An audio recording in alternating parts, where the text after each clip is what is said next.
Memahami gas fee kunci efisiensi transaksi kripto ya. Dalam bertransaksi kripto ataupun Bitcoin, gas fee itu adalah faktor yang sangat kita perhitungkan ya, karena menjadi kunci apakah kita hemat atau boros dalam bertransaksi kripto. Bagaimana gas fee itu bisa membuat kita hemat dan semakin cuan dalam kripto? Mari kita bahas. Finding life along the way, melodies we haven't played.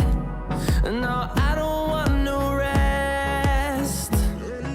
Echoing. Hai Sobat Investor, selamat datang di Islam Invest dan kali ini kita akan membahas tentang gas fee ya, karena ternyata masih banyak yang belum mengerti tentang gas fee.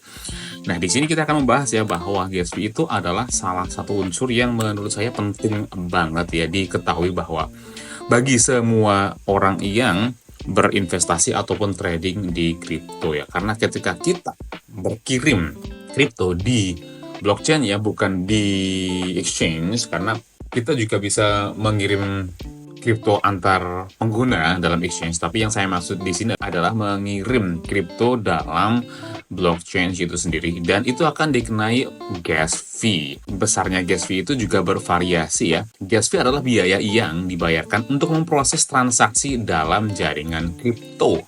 Memahami gas fee itu sangat penting, karena kalau kita nggak paham-paham, kita bisa kena biaya yang sangat tinggi nih. Contoh, biaya Ethereum itu sempat melonjak sangat tinggi pada saat peak seasonnya ya, dan Bitcoin juga sempat melonjak sangat tinggi. Jadi kita harus memahami bagaimana sih caranya agar kita tuh bisa bertransaksi dengan gas fee yang murah. Nah, ada triknya nih, makanya kita bahas bersama-sama di video ini ya teman-teman. Karena ada beberapa faktor yang mempengaruhi besar kecilnya gas fee ini teman-teman.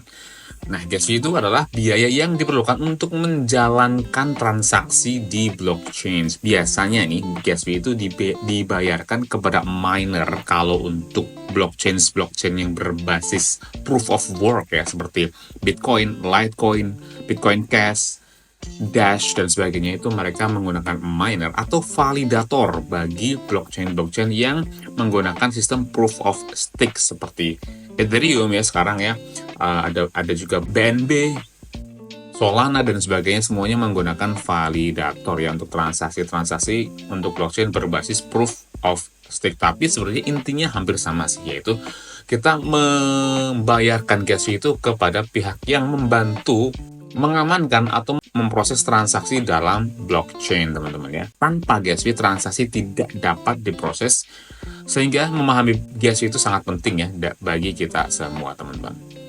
Nah, yang menentukan gas fee ada beberapa. Yang pertama adalah ukuran transaksi ya. Semakin besar transaksinya akan menambah biayanya. Contohnya dalam Bitcoin, kalau kita nih berkirim Bitcoin tapi dari UTXO yang jumlahnya banyak, itu akan menambah harga transaksinya, harga gas fee-nya. Atau juga kita mengirim apa aja nih, Bitcoin atau mungkin Ethereum, tapi kita menambah gambar atau menambah tulisan, itu akan menambah ukuran transaksinya teman-teman. Jadi kita bisa mengirimkan kripto lewat Bitcoin contohnya, tapi di node-nya kita bisa menambah tulisannya seperti tanggal, lokasi, dan sebagainya. Bahkan kita juga bisa menambah gambar di transaksi itu, tapi tentunya itu akan membuat ukuran transaksinya tuh naik, dan biaya gas fee-nya juga mahal teman-teman ya. Dan juga permintaan jaringan, maksudnya apa? Ketika banyak orang yang bertransaksi dalam satu waktu yang sama, tentunya akan membuat harga dari gas fee itu akan naik ya. Makanya kita harus mengukur nih waktu-waktu di mana tidak banyak orang yang menggunakan blockchain untuk bertransaksi. Biasanya pada saat itu harga gas fee-nya juga akan murah.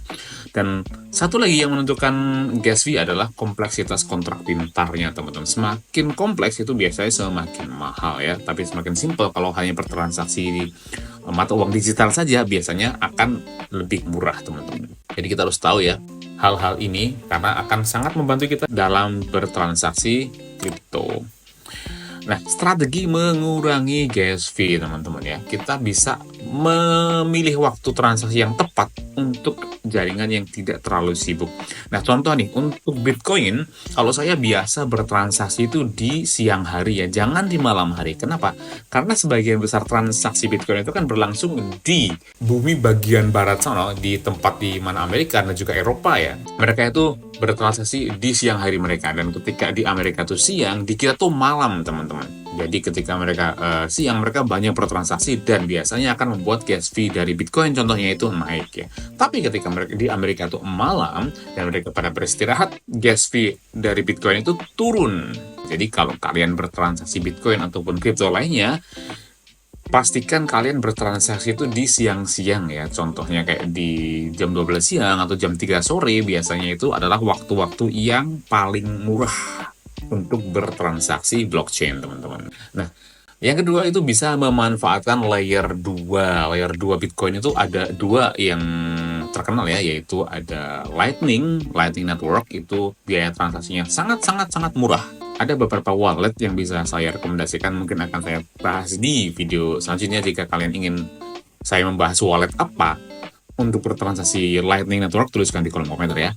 Nah, selain Lightning Network, Bitcoin juga memiliki Liquid, yaitu jenis blockchain layer 2-nya Bitcoin yang juga bisa digunakan untuk mengurangi gas fee dari transaksi Bitcoin ya. Jadi kalau Bitcoin ada dua, Lightning sama Liquid, yang bisa kita manfaatkan, teman-teman. Kalau untuk layer 2 dari kripto yang lainnya sudah banyak ya, contoh Ethereum layer 2-nya sudah banyak sekali, kalian bisa cari sendiri di CoinMarketCap ya. Tapi yang terkenal seperti Arbitrum, juga Optimism, itu bisa digunakan untuk bertransaksi dengan jumlah gas fee yang sangat murah. Atau bisa menggunakan BNB yang memang dasarnya di layer satunya saja itu sudah murah, apalagi di layer 2-nya, teman-teman. Ini tergantung kalian sedang investasi atau trading di blockchain yang mana, karena strateginya bisa beda-beda ya, teman-teman. Tapi yang saya jelaskan tadi itu adalah beberapa blockchain yang cukup terkenal. Nah, dampak gas fee yang tinggi ini harus kita perhatikan ya, karena ketika kita tidak memperhatikan gas fee itu bisa membuat kantong kita bolong ya, karena harga transaksi dari Bitcoin itu bisa sampai 70.000 sampai 100.000 ke atas ya kalau kita tidak memperhatikan contohnya, ataupun bahkan di Ethereum juga bisa segede itu, teman-teman. Jadi kalau kalian tidak memperhatikan itu, bisa membuat transaksi kripto di blockchain itu menjadi tidak ekonomis, terutama untuk transaksi kecil ya. Jadi pastikan kalian tuh memahami apa itu gas fee dan memahami juga cara untuk memaksimalkan kehematan dari transaksi di blockchain, teman-teman. Kesimpulannya, memahami gas fee adalah kunci untuk meningkatkan efisiensi dalam transaksi kripto. Dengan mengetahui faktor-faktor yang mempengaruhi biaya ini dan strategi untuk menguranginya, pengguna dapat melakukan transaksi dengan lebih bijak dan hemat. Pengetahuan ini akan membantu kalian dalam navigasi dunia kripto yang semakin kompleks nih, teman-teman ya.